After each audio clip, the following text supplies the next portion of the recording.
बाद मोहतरम general secretary Riphah chamber of commerce and industry brother Sayyum Khan sahab, और आज गुजरात के मुख्तलिफ अजला से डिस्ट्रिक्ट से आए हुए रिफा के रिप्रेजेंटेटिव्स और ऑफिस बेयरर्स,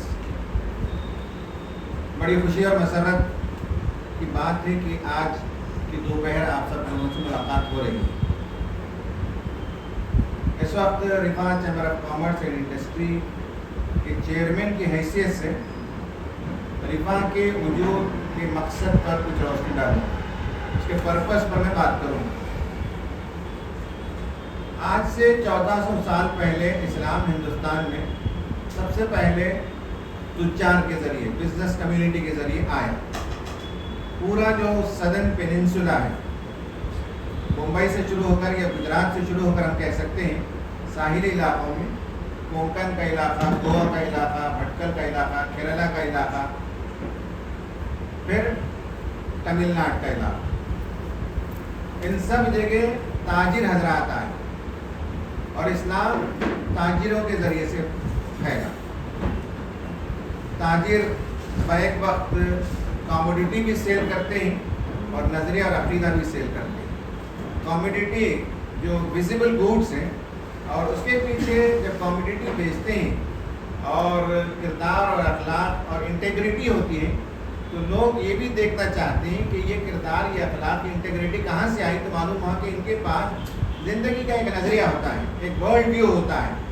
तो लोग हिंदुस्तान में सिर्फ मुसलमान जो अरब से ज़्यादातर डेट, खजूर, ये इस तरह की जो चीज़ें इनको ले आते थे, तो सिर्फ वो बिज़नेस नहीं ख़रीदा, बल्कि यहाँ के लोगों ने उस नज़रिए को भी ख़रीदा, इस्लाम को भी लिया यहाँ, और बड़ी तेज़ी से इस्लाम सदर्न पेनिनसुला में पहुँचा।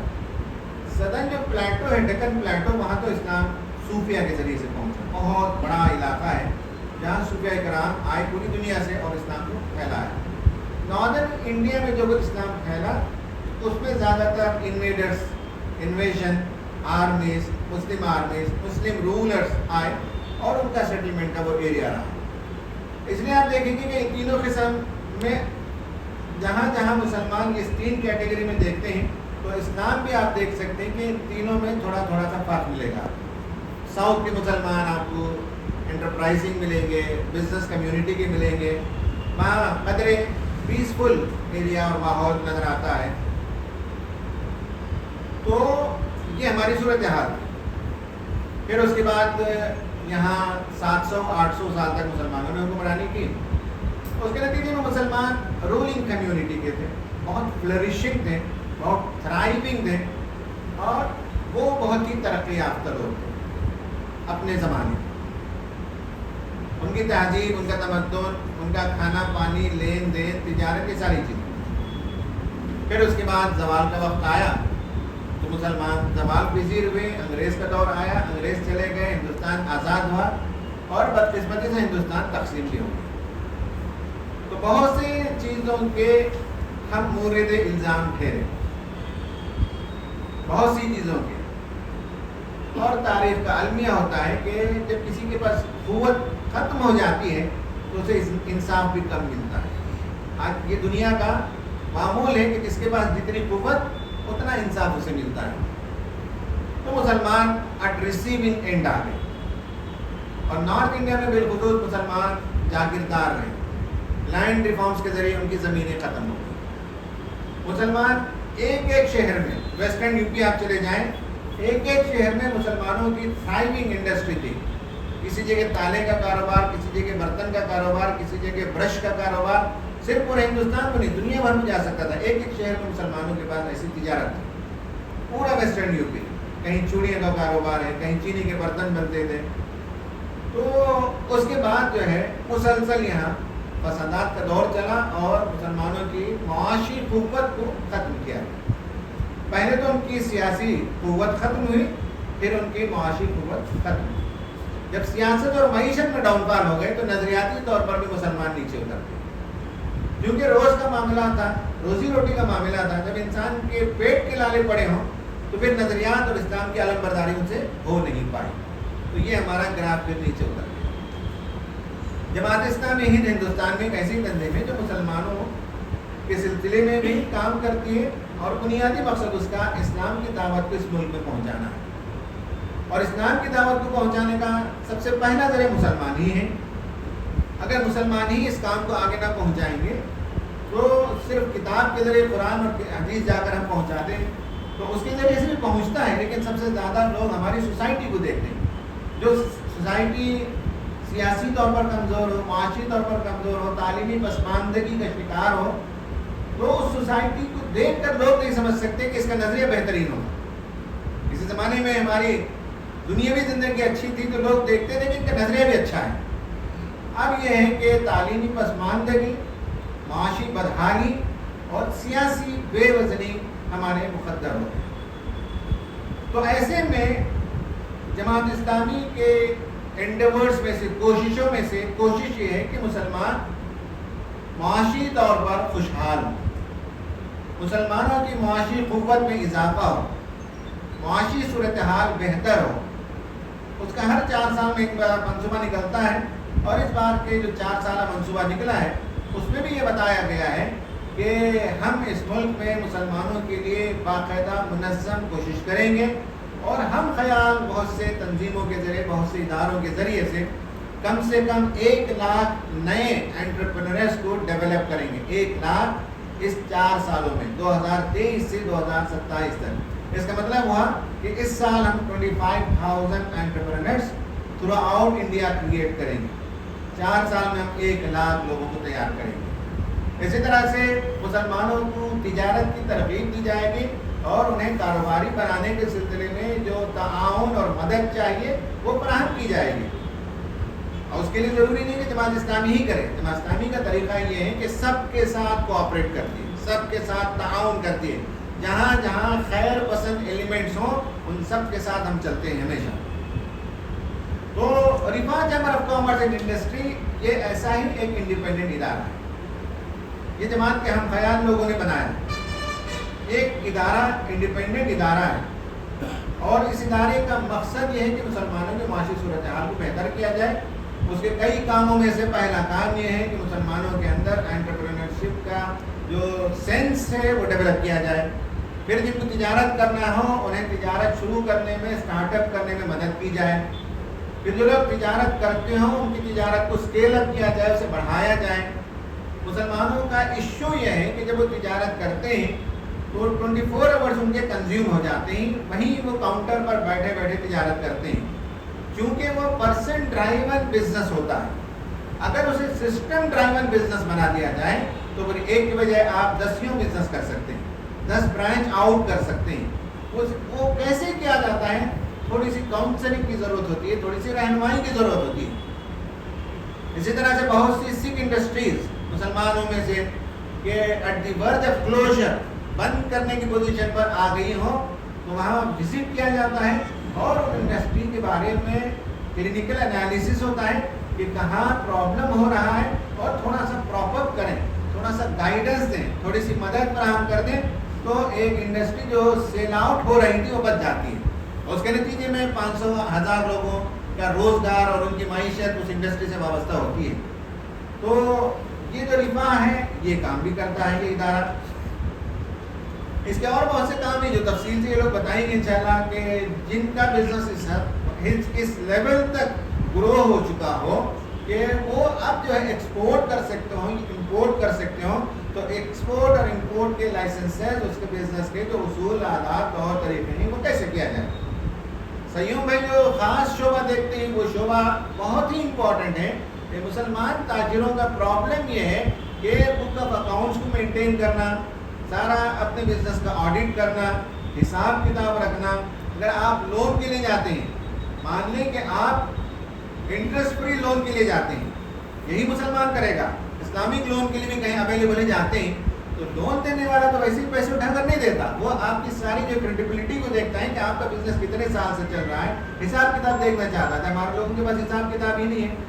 تو ہمارا جو ادارہ رفاہ ہے ان میں آپ جیسے ایکسپرٹ وہ لوگوں کی مدد کرتے ہیں۔ अगर प्रोफेशनली हम सयूम भाई के पास जाएंगे काम कराने के लिए तो प्रोफेशनल चार्ज तो एक ऑडिटर लेता है 50,000 रुपये, 1 लाख रुपये, 2 लाख रुपये, लेकिन दीन की खातिर ऐसे बहुत से प्रोफेशनल हैं हमारे इस पूरे ग्रुप में जो अपने अपने एक्सपर्टीज़ को उम्मत की खातिर मदद के लिए वक्त देते हैं, आइडिया देते हैं, मशवरा देते हैं, रहनुमाई करते हैं। आगे बढ़ना आपका काम है, हैंड होल्डिंग तो नहीं किया जाता, लेकिन रास्ता दिखाया जाता है कि साहब वो कैसे जो बिज़नेस को हम हमारे हिंदुस्तानी कवानीन के मुताबिक ढाल कर रखें।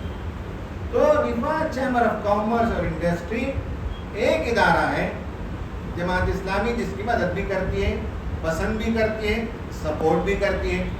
ऐसे और 3 इदारे हैं जो इसी मैदान में काम कर रहे हैं। एक तो ये बिजनेस कम्युनिटी के लिए हैं जो बिजनेस करना चाहते हो या बिजनेस कर रहे हो।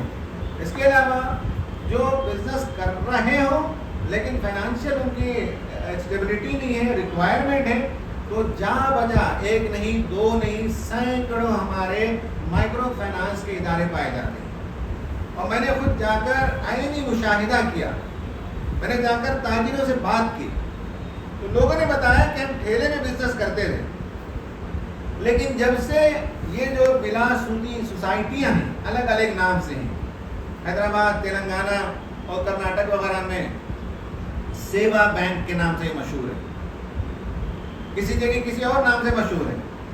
औरंगाबाद का जो इदारा है वो तकरीबन 1,000 करोड़ का टर्नओवर करता है। ये हैदराबाद का जो इदारा है वो 3,000 करोड़ रुपए का सालाना टर्नओवर करता है। ताजिरों को जो है लेंडिंग की जाती है। और मैंने जाकर पूछा तो कहा बहुत बड़ा होलसेल उसका जो है बिजनेस है। कम से कम जिस हाल में इस वक्त हम बैठे हुए हैं तो 30 फीट बाई 50 फीट इतना बड़ा जो है उसका वो उसकी दुकान है। तो उसने कहा कि मैंने तिजारत यहाँ से शुरू की, लेकिन जैसे जैसे मुझे इंटरेस्ट फ्री लेंडिंग मिलती गई मैंने अपने बिजनेस को बढ़ाया। अब मेरे पास ये है कि लोग हैदराबाद से भी जाकर नहीं खरीदते, मेरे पास खरीदते हैं, इसलिए कि वहाँ खरीदने से कम रेट पे मैं देता हूँ लोगों को, होलसेल प्रोवाइड करता हूँ। मैं माल लेके आता हूँ गुजरात से, मैं माल लेके आता हूँ पंजाब से और दिल्ली से, और मेरी जो कीमत है वो हैदराबाद की दुकान से खरीदने से भी सस्ते में मिल सकती है। फ्लरिशिंग ही लोग माशी तौर पर बेहतर करने के लिए ये जो माइक्रो फाइनेंस के इदारे बेशुमार इससे सक्सेस स्टोरीज हैं, कभी इंशाल्लाह हम आपको तफसील से बताएंगे। ये दूसरा है जो मैदान में इस वक्त लोग कर रहे हैं, हम सब एक दूसरे को कोऑपरेट करते हैं। तीसरा जो इदारा है वो है ज़कात सेंटर इंडिया। ज़कात सेंटर इंडिया जो इदारा है वो हिंदुस्तान के कई शहरों में है, यहाँ भी है, गुजरात में भी है। उसका तरीका ये है कि उम्मत से ज़कात को कलेक्ट किया जाए और उम्मत की तरफ लौटाया जाए। तो रिफा सबसे टॉप मोस्ट लेवल पर है, जो बड़े बड़े बिजनेसमैन के दरमियान काम करता है। रिफा के बाद मैंने बताया कि हमारी जो इंटरेस्ट फ्री सोसाइटियाँ हैं वो छोटे छोटे ताजिरों को मदद करती हैं। फिर उससे नीचे उतर कर आए तो जिनके लाइवलीहुड का मसला है, 2 वक्त की रोटी का मसला है, बहुत सी सिंगल मदर्स होती हैं, शौहर का इंतकाल हो गया, कोई पुरसाने हाल नहीं, तो ऐसे लोगों के लिए सिस्टमैटिक तरीके से कुछ इलाकों को हम सेलेक्ट करते हैं, साइंटिफिक मेथड से हमारी स्टडी होती है, सर्वे होता है, और उसके बाद जो लोग कुछ भी बिजनेस करने की पोजीशन में हो तो हम उनको जो है ज़कात से रकम देते हैं। ये वापस लेने की रकम नहीं है, माइक्रो फाइनेंस सोसाइटी जब देती है तो रकम वापस लेती है, ज़कात सेंटर जब देता है तो वापस नहीं लेता, मगर देने में ऐसे ही जो है खुले हाथों बांट नहीं देते हैं। हम डिज़ायरेबल हैं कि नहीं ये देखते हैं, सर्वे करते हैं, टेस्ट करते हैं, बिजनेस करने की पोजीशन में हो तो देते हैं, वरना अगर खाने की ज़रूरत हो तो उनको राशन दे देते हैं। कंजम्पशन एक्सपेंडिचर अलग होता है, लेकिन प्रोडक्टिव एक्सपेंडिचर में लगाना ज़कात का ज़्यादा फायदा है। कंज्यूम करके लोग ख़त्म कर जाते हैं, ये भी हम देते हैं, किसी को मेडिकल की ज़रूरत है तो वो भी दे देते हैं, लेकिन किसी को आप पैरों पर खड़ा कर दें, बिजनेस पर खड़ा कर दें तो ये बहुत बड़ा फ़ायदा होता है। तो ये काम भी जो है माशाअल्लाह से हमारे पास होता है। इसके अलावा उम्मत की माशी सूरत हाल को बेहतर बनाने के लिए बहुत सी और हमारी सोसाइटियाँ पाई जाती हैं, तो माइक्रो फाइनेंस की सतह की नहीं, माइक्रो फाइनेंस की सतह की नहीं, लेकिन बहुत छोटी सतह की हैं और लोगों की बुनियादी ज़रूरत की तकमील होती है, उसका एक अलग सिस्टम पाया जाता है, वो भी पूरे हिंदुस्तान में उसका हमारा एक जाल मौजूद है। गोया माशी सूरत हाल को बेहतर करने में इस तरह के 3 या 4 हमारे ड्राइव्स हैं और हमारे एंडेवर्स ही, हमारी कोशिशें हैं, और ये हिंदुस्तान भर में चल रहा है।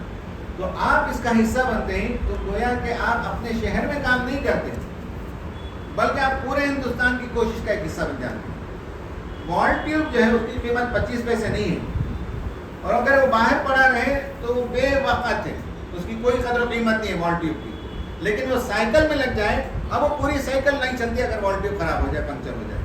उसकी अहमियत इतनी बढ़ जाती है कि वो 25 पैसे की चीज़ है, लेकिन मैकेनिज्म में अगर सेट हो जाए तो उसकी कदर कीमत बढ़ जाती है। एक बोइंग 777 जो एरोप्लेन होता है वो 6 मिलियन पार्ट्स से बनता है। 6 मिलियन पार्ट्स, एक एक स्क्रू, एक एक रिवर्ट, अगर हम हिसाब लगाएंगे तो 6 मिलियन पार्ट जब जोड़ते हैं तब एरोप्लेन उड़ता है। उसमें से विंग्स में से अगर एक रिवेट भी निकल जाए तो पहले उस रिवेट को बिठाया जाएगा, बाद में फ्लाइट उड़ाया जाता है, वरना रिवेट की कीमत 2 रुपए की नहीं है। लेकिन जब वो पूरे मैकेनिज्म में सेट हो जाता है तो उसकी कदर कीमत में इजाफा हो जाता है। आप जिस जगह से आए हैं, हो सकता है कि आपको लगे भाई हम बहुत छोटा काम कर रहे हैं, हम जो है 10-20 ताजरों के दरमियान काम कर रहे हैं। नहीं, ऐसा मत समझिए। आप एक पूरे मैकेनिज्म का एक हिस्सा है, एक रिवेट है, बॉल ट्यूब है, और बहुत कीमती है। उसके बगैर ये पूरा एरोप्लेन उड़ नहीं सकता, ये पूरी साइकिल चल नहीं सकती। तो हम चाहते हैं कि एक एक यूनिट मजबूत हो, मुस्तहकम हो, ताजिर हजरात उससे जुड़े और ज़िंदगी के अंदर बागो बहार आ जाए, खुशियाँ आ जाए, और उम्मत के अंदर अगर पैसों का रेल पेल हो, माशी तरक्की हो, माशी बेहतरी हो, तो फिर आप देखेंगे कि बहुत से हमारे मसाइल ऑटोमेटिक ख़त्म होने लगेंगे। माशी सूरत हाल अच्छी नहीं है तो चोरी चकारी भी होती है, और बहुत से जराइम भी हमारे इलाकों में पैदा हो जाते हैं। और जहाँ माश के असबाब पैदा हो जाए, लोगों के लिए रिसोर्सेज फराहम कर दिए जाएँ, तो लोग एंगेज होते हैं और पॉजिटिव और कंस्ट्रक्टिव एक्टिविटीज़ में इन्वॉल्व होते हैं। तो रिफा चैम्बर ऑफ कॉमर्स इंडस्ट्री इसी मकसद के लिए कायम किया गया। उसकी तफसीलात क्या हैं वो इंशाल्लाह हमारे दोस्त बताएंगे। मैंने सिर्फ वाई का जवाब दिया है, हमने क्यों कायम किया, इसका क्या पर्पज़ है, इसके क्या मकसद है। एक ही क्वेश्चन जिसे मैंने एड्रेस किया है, व्हाट ये बताएंगे, हाउ ये बताएंगे, इंशाल्लाह कैसे आपको काम को आगे बढ़ाना है। ये तरतीब है हमारे काम करने का कि साइंटिफिक तरीके से हम काम करते हैं। आप सबका आना मुबारक।